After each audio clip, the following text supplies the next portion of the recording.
What were your impressions of the movie that came out, the 24-hour Solo, which I haven't had a chance to see? It sounded like a great premiere. It just came out.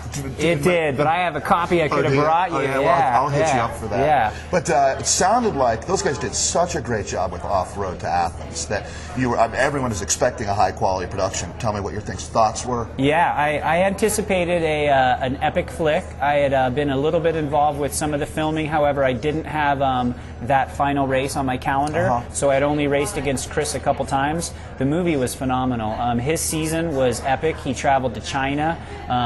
You get some spectacular footage there. His teammates Sue, Jeremiah are in the movie a little bit, but it is truly about Chris, his quest for his 7th title. And it's unbelievable how consistent he is and how on top of his game, how much he's changed the sport. And the movie portrays that. And he didn't win, which is another interesting part of that. Exactly. Yeah. Craig Gordon just put the hurt on him. Now, do you remember Craig Gordon from the, he raced on the World Cup circuit? Interestingly enough, when I lived in Breckenridge, Craig and I were training partners. He would come up and drag me around, and he truly loved to climb, so we would go out on some longer rides. Chris Etheridge has since passed away, but he was a mutual friend that introduced us.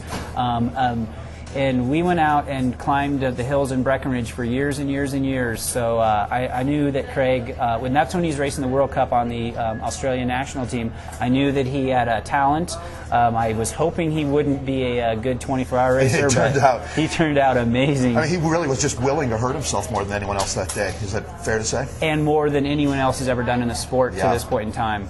And what is where is he now? I understood he had retired from the sport after. Well, he's working a full-time job, so he's a factory man. He's still riding back and forth to work. He, interestingly enough, he won the national championships, the Australian 24-hour national championships last year, won the world championships, entered the national championships this year, but had to drop out of the race. He had some issues. Right? They stem back to how they deep he went? They may have. I haven't talked to him. How do you, when you look at the sport of 24-hour racing, how do you justify it to yourself, making yourself go that deep? And you were doing it 10, 12 times a year for quite a few years. I mean, have you paid a price? I have paid a price. Not only do your legs start to suffer and you lose speed, but your motivation for cycling in general and your passions disappear. So that's time when you're doing too much of it, and when you're out there focusing too much and being too intense, it's time to step back and say, what am I really riding a bike for anyways? Well, and it seems like, your love for the bicycle is everyone in Colorado, especially our local cross scene. I mean, they've really obviously embraced each other here. I mean, it's been a great, great scene. When you look forward to cyclocross, something that you might start doing more competitively? I mean, or maybe will you just keep commentating with me? Right, I'm just going to hang out with you because that's more fun. Right, I do enjoy competing, and it's awesome to get heckled by you when I'm out there, but it's so much more rewarding to start out with the younger kids early in the morning, have the Masters racing, which is incredible, and then all the different categories. And so I'd rather be there with you on the mic and then jump in for the get a workout, exactly, but not necessarily try and I mean, interesting enough, like Katie Compton at the state championships when she got 8th against the men. So there is a time and a place to race. My place is not cyclocross, although it is fun. Yeah, and then Katie Compton was a huge part of the Colorado story last year as well. So going forward then, tell me a little bit about your summer. What big events have you... Oh, you know what? I also want to talk to you about what you do off the bike as well. So we're going to move real quickly here. But actually, let's talk about that first. Okay.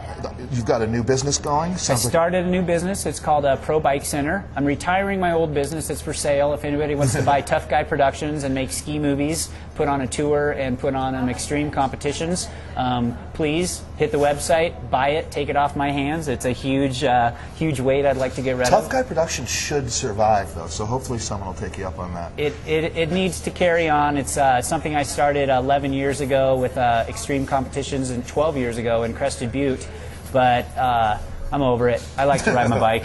Yeah. And my new passion is the Pro Bike Center. Right. So Pro Bike Center at this point in time, I'm specializing in pedaling dynamics, teaching people how to pedal. I'm doing bike fits. I'm using the Wobble Not Fit system.